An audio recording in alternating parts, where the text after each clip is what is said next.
Local suspects arrested in this biker shootout were wandering free for hours. We'll explain why they were allowed to return to Austin. 3 local men arrested in the biker gang shooting are now in the Travis County Jail. They were all freed since Monday. The men were supposed to be kept in jail on a $1 million bond, but they received a lower bond than others arrested, which allowed them to bond out. Juan Garcia and James Harris turned themselves in earlier today, and Drew King just surrendered about half an hour ago. KXAN investigator Robert Maxwell is live at the jail in downtown Austin with more on how this all happened. Robert. And we understand that Drew King is now just being processed, according to his lawyer, here at the Travis County Jail behind me. Now, earlier today, I spoke with a judge who oversees bonding issues in McClellan County, and Judge Ralph Strother tells me on Sunday night some of the first alleged gang members, the very first who were brought in, including these 3, were processed and booked with much more minor offenses, things like carrying a prohibited weapon. And we understand now, too, in the last half hour from the sergeant who held that news conference in Waco, the 3 men arrived after the shooting with weapons, and they were arrested outside the perimeter. All this happened separately from the blanket charge of felony engaging in an organized criminal enterprise leveled against the majority of the 170 people arrested. Judge Strother also tells me he spoke with the associate judge who issued the lower bonds, and he insists he never lowered any amounts per se. And the fact that Garcia, Harris, and King are all from the Austin area, the judge says that is a coincidence. Now today we mapped out where each of the 3 men are listed as living. Garcia lives just miles from Harris and King, all in the south end. Today also we stopped by a 2-story home listed as belonging to Juan Garcia. It is off Hamilton Pool Road.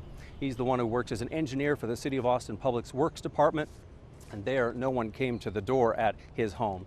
And we checked as well, none has a significant criminal record, but when they get out of here and likely again transferred back to McClellan County, they're going to be facing $1 million bond. For now, we're live outside the Travis County Jail. Robert Maxwell, KXAN investigates. All right, Robert, thank you very much. And we also stopped by a Hayes County home that belongs to another shooting suspect. 46-year-old Bonar Lee Crump Jr. didn't come to the door, but his neighbor tells KXAN he often sees Crump riding his Harley-Davidson motorcycle. He says he had no idea his neighbor of 4 years was at the Twin Peaks shootout on Sunday. He has a little girl, about 7 or 8 years old. And I would see him down there picking up his little girl after school. In fact, I'm surprised that he would be in a gang. Crump is still being held in the McLennan County Jail on a $1 million bond. Major attacks often spur change. KXAN investigator Kevin Schwaller spoke to a former counterterrorism agent about what he believes is happening in Washington after the Waco shooting. The investigation has been ongoing and will continue, if not for weeks, for months.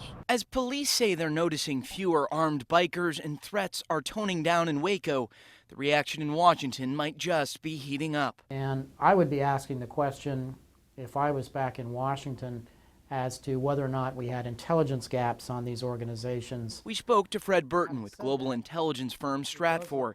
He points out law enforcement knew something about what was happening here because police prepared.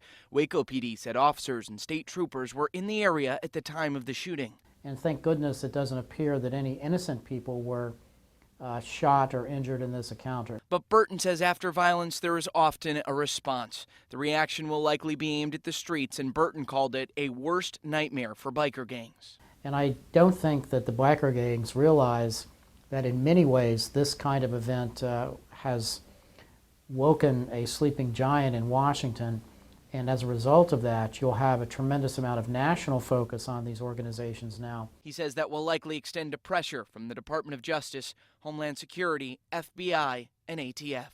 Kevin Schwaller, KXAN News.